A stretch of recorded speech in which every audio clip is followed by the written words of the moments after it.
오늘은 가족 관계 회복에 대해서 함께 나누도록 하겠습니다. 여러분들의 가족의 관계는 건강하십니까? 가족 관계에 있어서 문제가 없으십니까?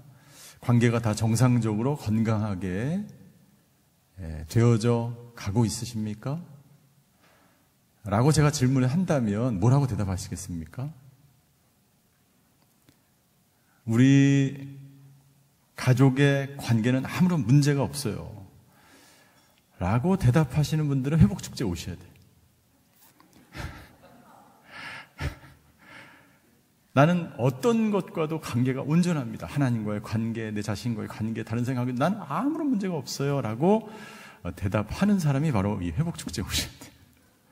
여러분들, 이 세상에 관계의 어려움을 가지고 있지 않는 사람은 아무도 없습니다.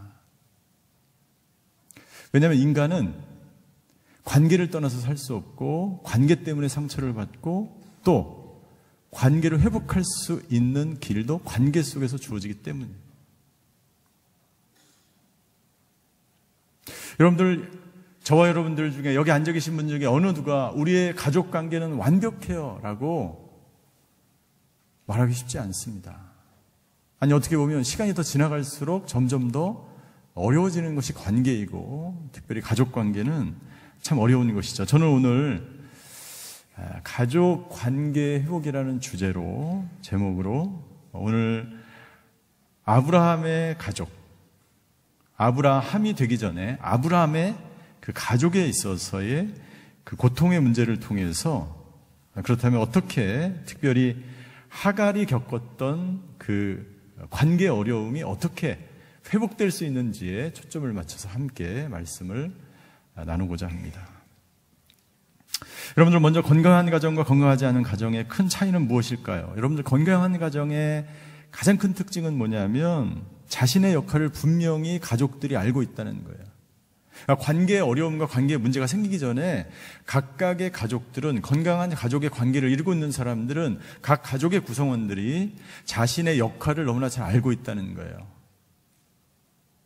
아버지는 아버지로서의 역할, 어머니는 어머니로서의 역할, 자녀는 자녀로서의 역할, 며느리는, 시어머니는 각각의 역할을 정말 건강하게 자기가 어떤 역할을 해야 되는지 분명히 알고 있다는 것이고, 그것은 무슨 말이냐면 자신의 정체성이 분명하다는 것입니다. 관계의 대부분의 문제는 자기가 어떻게 행동하고 말하고 어떤 식으로 대해야 되는지 모르는 데서 나타나게 되고, 오해 가운데 관계 어려움을 갖는 경우도 많아요. 내가 잘못 행동했거나 상대방이 잘못 말하고 행동했기 때문에 그것이 나에게 상처를 주고, 그래서 관계가 어려운 경우가 많다는 것이죠. 자기 역할, 자기 정체성이 분명하지 않기 때문에 나타나는 현상이겠죠. 그렇다면 건강하지 않은 가정의 가장 큰 특징은 무엇일까요? 건강하지 않은 가정의 가장 큰 특징은 정서적으로 문제가 있는 사람에게 가족의 관심이 집중되어 있습니다. 그 외에도 여러 가지 문제가 많지만, 건강하지 않은 가정의 가장 큰 특징 중에 하나는 정서적으로 문제가 있는 그 사람의 모든 가족의 관심이 집중되어 있다라고 하는 것은 무슨 말이냐면, 정서적으로 어려운 그 사람으로 인해서 모든 에너지가 그 사람에게 집중되기 때문에, 관심이 집중되기 때문에 가족으로서 각각의 역할을 하기가 어려운 거예요. 한 자녀가 정서적으로 불안하거나 사회에 잘 적응을 하지 못하거나 정신적으로 문제가 있게 되면 모든 가족은 그 아이에게 집중할 수밖에 없고, 그래서 정상적인 가족의 기능을 할 수 없다는 거예요.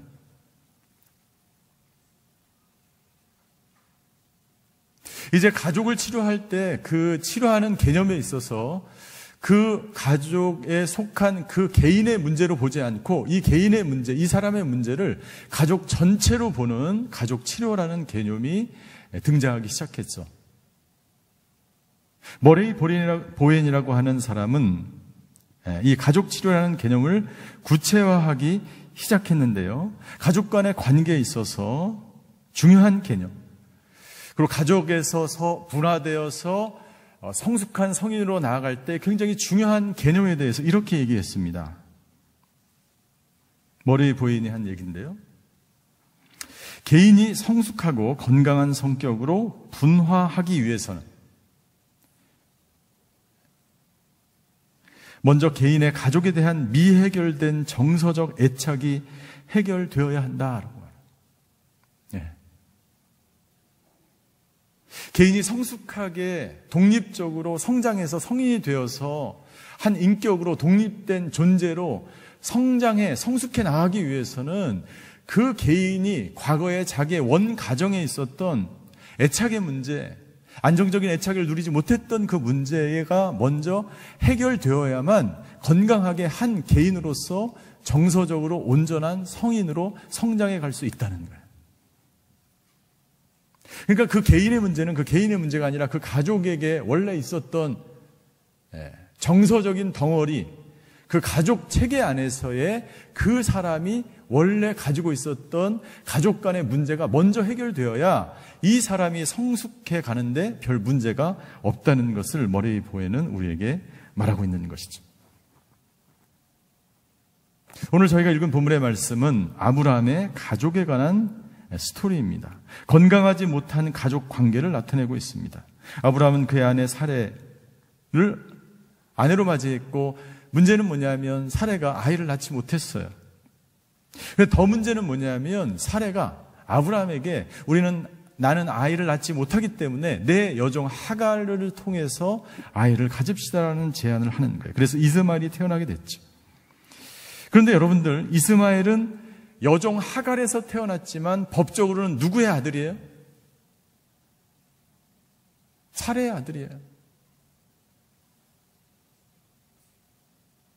유대법, 율법에 의하면 사레의 아들인데 낳은 사람은 하갈이에요.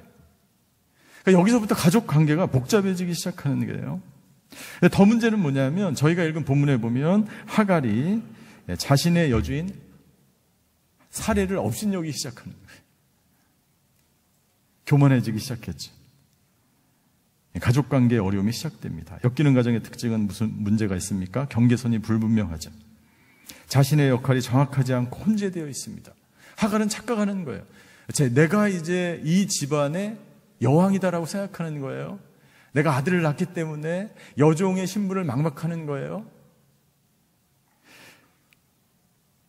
이 가정 가운데 문제들이 나타나기 시작하고 저희가 읽은 4절부터 6절까지 보면 그 문제들이 막 등장하기 시작해요. 여러분들 성경책 가지고 있거나 핸드폰을 열어셔서 여러분들 창세기 16장을 한번 펴보세요. 자, 어떤 가족의 문제들이, 감정들이 나타나기 시작합니까? 첫 번째, 4절에 보십시오. 임신하게 됐어요, 하갈이. 그리고 자기가 임신한 것을 알게 되자 하갈은 자기 여주인을 어떻게 합니까? 업신여깁니다. 누구인지를 모르는 거예요. 자기 본분을 망각한 거예요. 가족의 갈등이 시작됩니다. 사레와 하갈의 갈등이 시작되죠. 5절에 보십시오. 그러자 사레가 어떻게 합니까? 참을 수 있습니까? 없습니다. 그래서 후반절에 보니까 내가 내 종을, 5절입니다. 후반절, 내가 내 종을 당신 품에 두었건만 이제 그녀가 임신했다고 나를 멸시합니다. 멸시가 생깁니다. 여호와께서 당신과 나 사이에 판단하시기를 바랍니다. 그러자 6절, 아브라함이 어떻게 합니까? 아브라함은 당신의 여종은 당신 손에 달렸으니 당신이 좋은 대로 그녀에게 하시오. 아브라함은 정말 무책임한 사람이에요. 믿음의 조상 아브라함이지만 아브라함은 정말 무책임한 사람이에요. 당신 마음대로 해. 물론 사례가 두려웠겠죠. 나이가 들수록 더 두렵잖아요, 아내들이. 네. 그러자 사례가 하갈을 학대하기 시작했어요. 가정 안에서 학대가 시작됩니다. 그리고 하갈은 어떻게 합니까? 사례 앞에서 도망갑니다.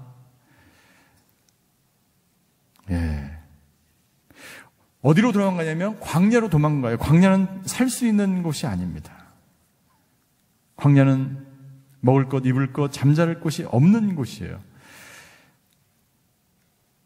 가족 전체의 관계에 어려움이 찾아왔어요. 아브라함과 사레의 관계, 아브라함과 하갈의 관계, 사레와 하갈의 관계 가운데 관계에 어려움이 찾아오기 시작했어요. 여러분들 한번 이 관계를 생각해 보십시오. 이들이 어떻게 이런 어렵고 힘든 관계 속에서 기쁨의 삶을 누릴 수 있을까? 기쁨이란 너와 내가 함께하는 것에서 오는 즐거움이라고 말씀드렸어요. 그러니까 함께하는 것이 너무나 고통이 된 거예요. 관계가 깨어지면 이런 상황이 오는 거예요. 이런 감정이 폭발하는 거예요. 더 이상 기쁨을 찾아볼 수 없는 거예요. 관계가 깨어진 가족 안에서 이들은 점점 고통을 서로 주고받기 시작하는 것이죠. 여러분들, 가족이라고 하는 것은 이제 부부관계를 뛰어넘어서 또 다른 가족, 자녀들이 태어나고 또 자녀들이 성장해 가면서 또 다른 가정을 만들어 나가는 그 모든 과정 가운데 있는 하나의 공동체를 형성하게 되죠. 그런데 여러분들, 한 자녀가 태어나는 것은 이 가족 안에 굉장히 큰 이 도전이면서 기쁨이자 고통이에요.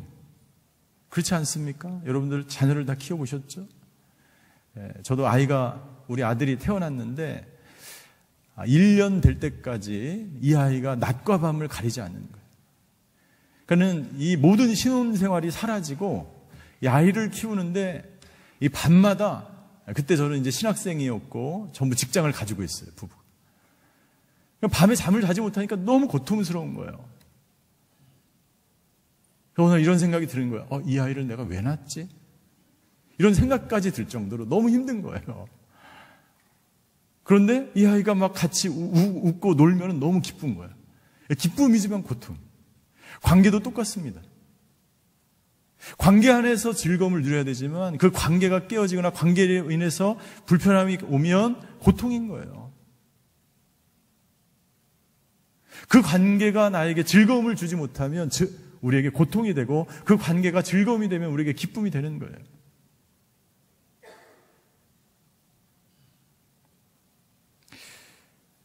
여러분들, 이제 이 가족 안에 한 자녀가 태어난다는 것은 한 공동체를 이루어간다는 것이고, 그리고 이 아이는 성장해 가면서 머레이 보인이 이야기한 것처럼 개인의 가족에 대한 미해결된 애착이, 이 문제가 해결되지 않으면 이 사람은 성장해 가면서 애착의 고통을 계속해서 경험하면서 살아가는 거예요.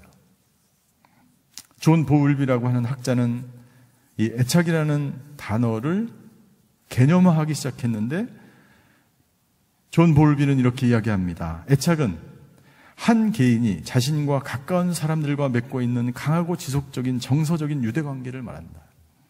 정서적인 유대관계, 가장 가까운 사람과의 유대관계, 가족 가운데서 가장 중요한 것 중에 하나가 애착의 문제예요.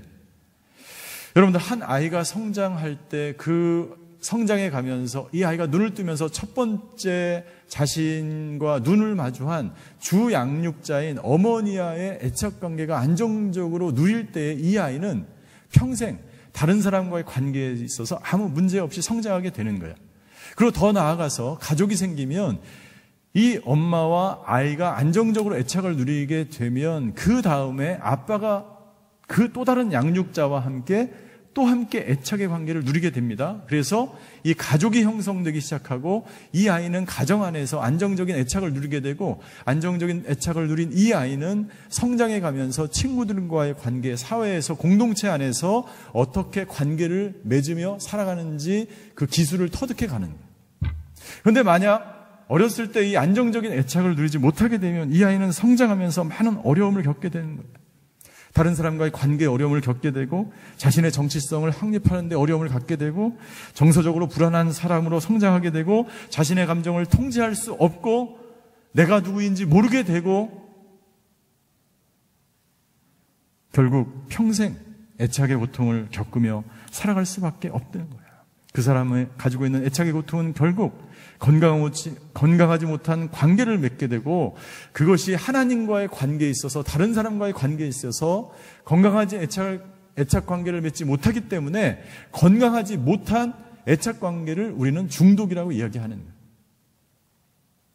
정상적인 것과 정상적인 물질과 비물질과 애착 관계를 맺는 것, 그것이 바로 중독이에요. 하나님과의 관계도 마찬가지입니다. 화면을 다음 슬라이드 주시면, 당신이 만약 당신의 고통을 잊기 위해서만 하나님을 찾는다면, 내가 만약 내 고통을 잊기 위해서만 하나님이 내 고통을 해결해 주시는 분으로만 내가 하나님을 반복적으로 찾는다면 당신에게 있어서 하나님은 당신의 고통을 해결해 주는 애착의 대상일 뿐이에요. 이런 상태를 오랫동안 지속하다 보면 결국 우리는, 그 사람은 종교 중독자가 되는 것입니다. 하나님은 당신의 고통만을 해결해 주는 사람이 아니야. 당신의 그 고통 넘어, 아니 그 이상 그 모든 것을 구원해 주실 수 있는 분이에요.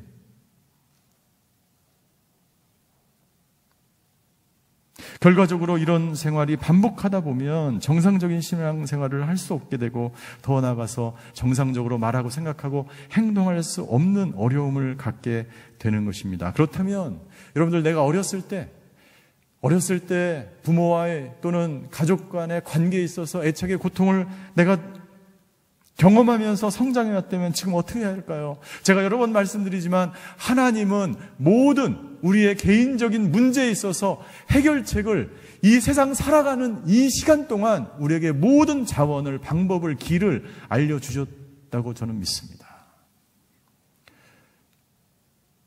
만약 그렇지 않다면 우리는 천국에 가서 다 해결될 거예요. 그렇다면 우리는 여전히 여기서 이 세상에서 해결책이 없다면 구원자가 아니죠. 천국에서 가야만, 우리가 죽어야만 해결될 수 있다면 여러분들, 교회가 왜 필요합니까? 왜 예수님이 이 땅 가운데 오셨습니까?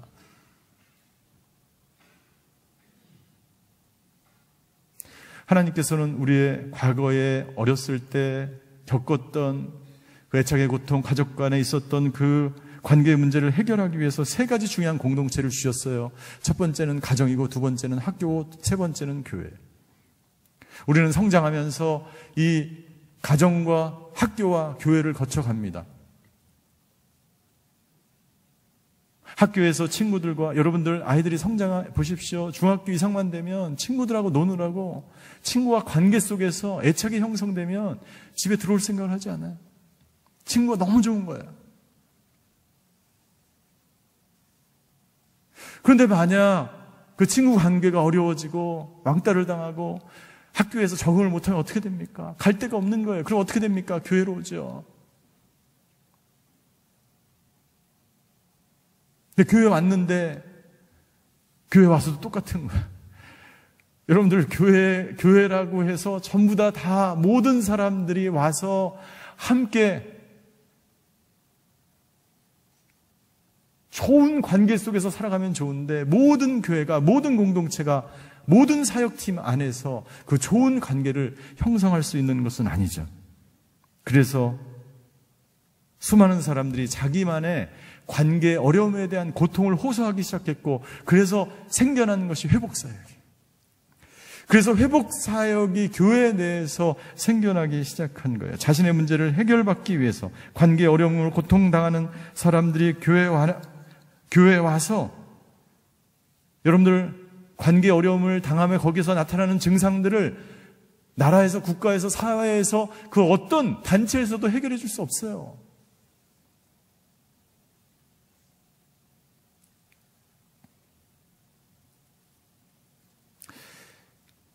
어렸을 때 가족관계 문제로 어려움을 겪었던 사람들 뿐만이 아니라 지금 현재 가족관계에서 어려움을 겪는 사람들도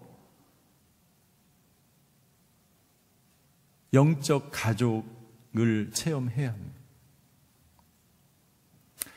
만약 가정에서, 그리고 학교에서, 어느 교회에서도 내가 가족관계, 유대관계를 내가 형성하지 못해서 안정적인 그런 삶을 내가 살아갈 수 없다면, 그래서 당신의 감정을 조절할 수 없고 나답게 행동할 수 없고 내 정체성이 누구인지를 모르며 살아간다면, 우리는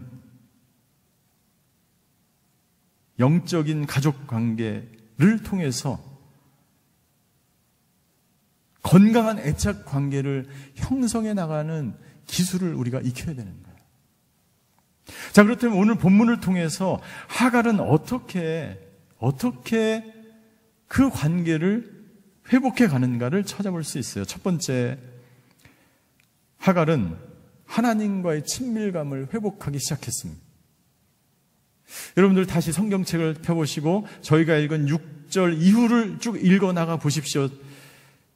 7절에 보십시오. 7절부터 여호와의 천사가 여러분들 7절, 8절, 9절, 10절, 11절까지 앞부분에 계속해서 반복적으로 하나님 여호와가 보내신 그 천사가 하갈에게 반복적으로 이야기하고 있는 것을 볼 수가 있습니다.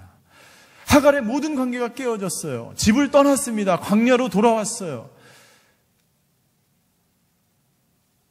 주인과 여종과의 관계가 깨어졌습니다. 자기 집을 떠나야 하는 관계, 애착의 고통을 느끼기 시작했어요. 아브라함과도의 관계가 끊어졌습니다. 모든 관계가 끊어지고 그는 홀로 남았어요. 광야입니다. 그때 하나님께서 하갈에게 찾아오셨어요. 첫 번째, 하갈이 그의 모든 관계가 회복될 수 있는 것은 하나님과의 관계가 회복돼야 됩니다. 저와 여러분들도 마찬가지예요.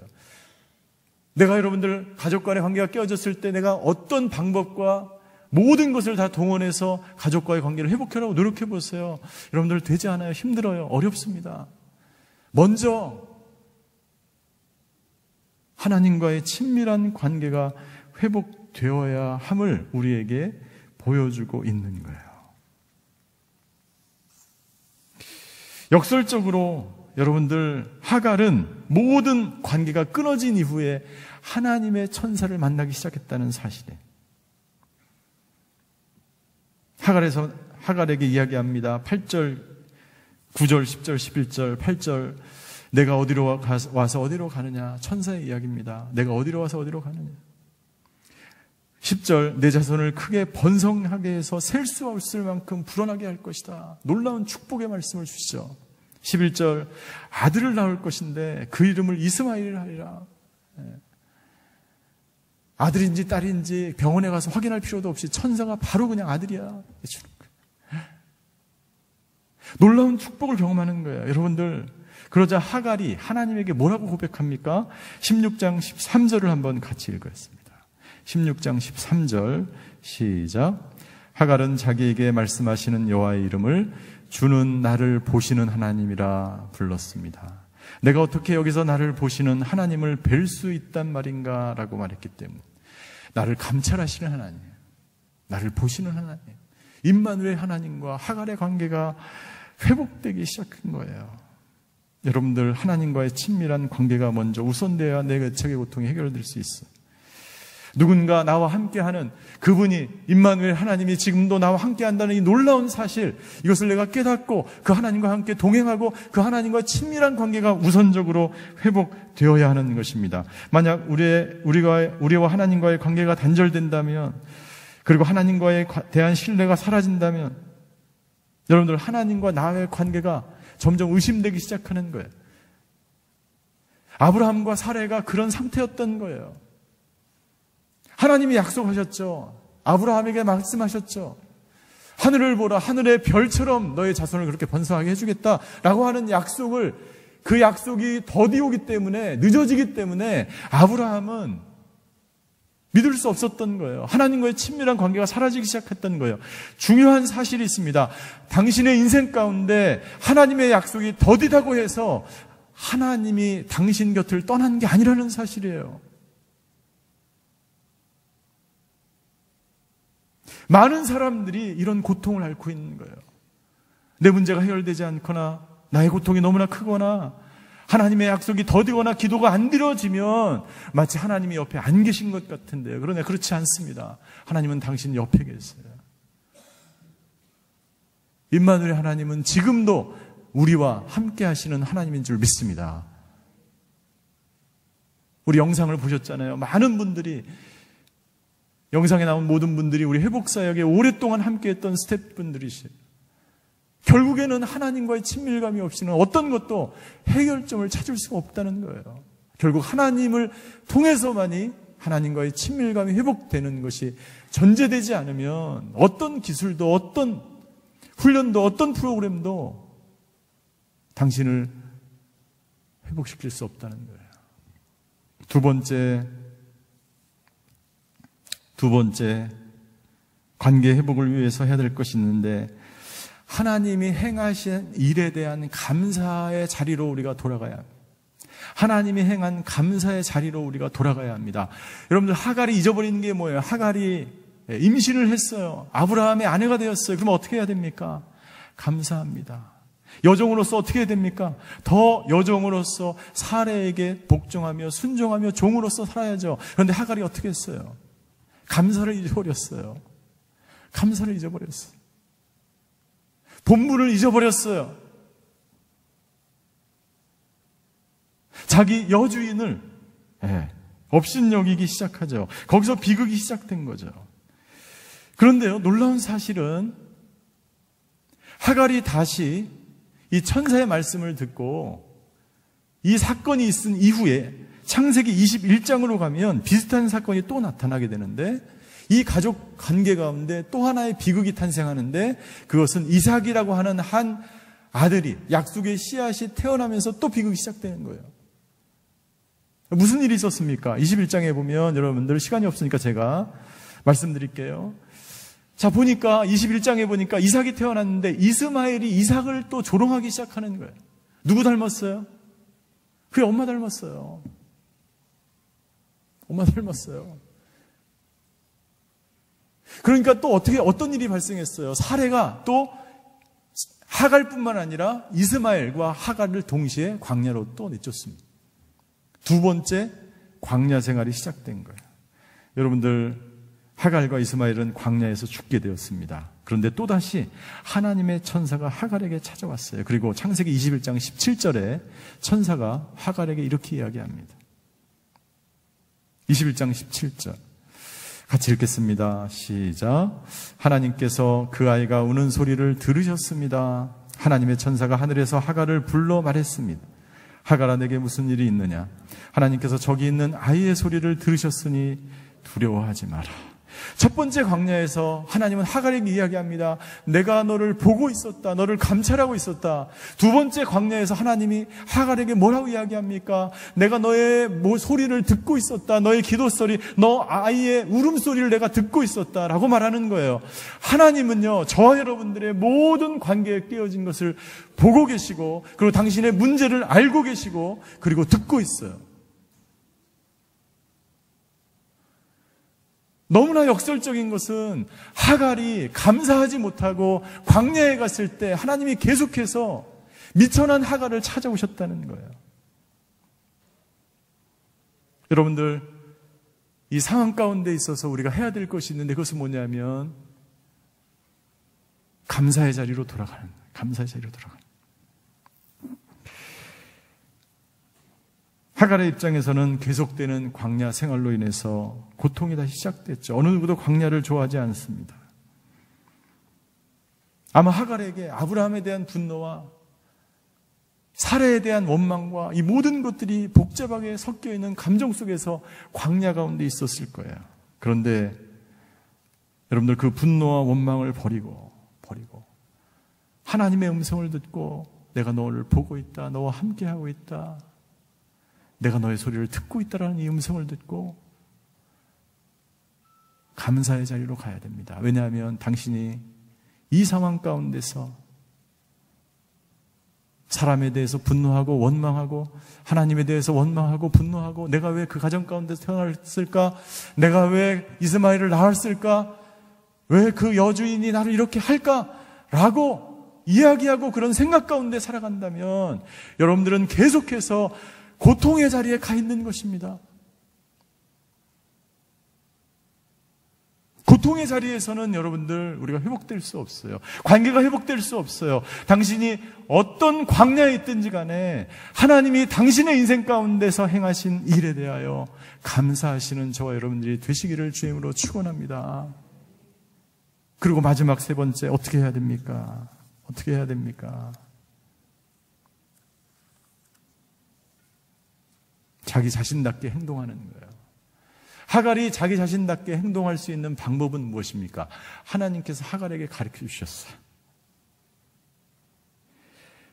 자, 세 번째는 다시 공동체 속에서 기쁨의 관계를 유지하라. 공동체 속에서 기쁨의 관계를 유지하라라고 하나님이 말씀하셨어요. 어디서? 창세기 16장 9절에서. 창세기 16장 9절에서 천사가 하갈에게 이렇게 말씀하십니다. 말했습니다. 내 여주인에게 돌아가서 그녀의 명령에 복종하여라. 내 여주인에게 돌아가라. 공동체로 돌아가라. 복종하라. 여러분들, 하갈은 누구입니까? 여종이에요. 하갈의 본분은 무엇입니까? 다시 종으로 자기 자리로 돌아가서 자기 자신답게 행동하는 거예요. 공동체 안에서의 기쁨을 회복하는 것입니다. 여러분들, 만약 우리가 하갈이라면 하나님의 이 말씀을 받았다면 이해하지 못할 거예요. 아니, 도저히 저 인간하고는 내가 같이 할 수가 없어요. 하나님, 내가 다시 저 상사 밑에 들어가서, 아니요, 이것은 하나님 다시 말씀해 보세요. 제가 잘못 들었죠? 라고 말할 거예요. 여러분들, 무조건 자기에게 속해 있던 가족이나 공동체나 그 회사나 그 관계로 다시 돌아가는 것이 아니에요. 가족이 자신에게 계속 해를 입힌다든지, 공동체가 다시 들어가기에 위험하다든지, 계속해서 죄를 져야 하는 상황이라든지, 이러한 관계 속에 있다면 그 공동체로 가서는 안 되겠죠. 하나님께서 하갈에게 이야기하는 것은 뭐냐면, 너의 자리로 가 있으라는 거예요. 너답게 행동하라는 거예요. 광야로 뛰쳐나오지 말라는 거예요. 공동체 안에서 계속해서 기쁨을 유지하는 법을 배우라고 하는 것입니다. 만약 나에게 그런 공동체가 없었다면, 그리고 지금 현재 내 공동체를 찾을 수가 없었다면, 우리 회복사역이 그 공동체가 되어주기를 원합니다. 안 믿으십니까? 당신은 그 공동체를 찾아야 돼요. 우리 회복사역에 보면 오랫동안 회복사역을 떠나 있다가 다시 돌아오시는 분들이 있어요. 지난주에도 한 분이 전화를 하셨어요. 한 10년 동안 섬기다가 다시 전화 왔어요. 회복축제 하는데 봉사를 하고 싶습니다. 제 마음이 얼마나 기쁜지 모르겠어요.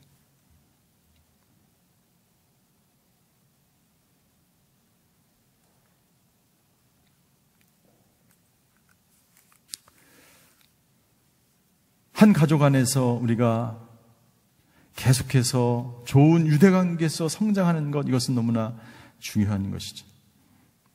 만약 당신이 원 가정 안에서 건강한 가족관계를 유지 못했다면 오늘 하갈이 경험했던 이러한 고통들을 경험하게 될 거예요. 그러나 하나님은 우리에게 그 길을 말씀을 통해서 제시해 주셨어요. 첫 번째, 하나님과 친밀한 관계를 다시 복원하시기를 주임으로 축원합니다. 두 번째, 고통의 자리, 원망의 자리, 분노의 자리가 아니라 감사의 자리로 돌아가서 하나님이 행하신 일을 여러분들 감사하시는 저와 여러분들이 되시기를 주임으로 축원합니다. 그리고 공동체를 떠나지 마십시오. 공동체 안에서 계속 기쁨의 관계를 유지하시게 되기를 주임으로 축원합니다. 기도하시겠습니다.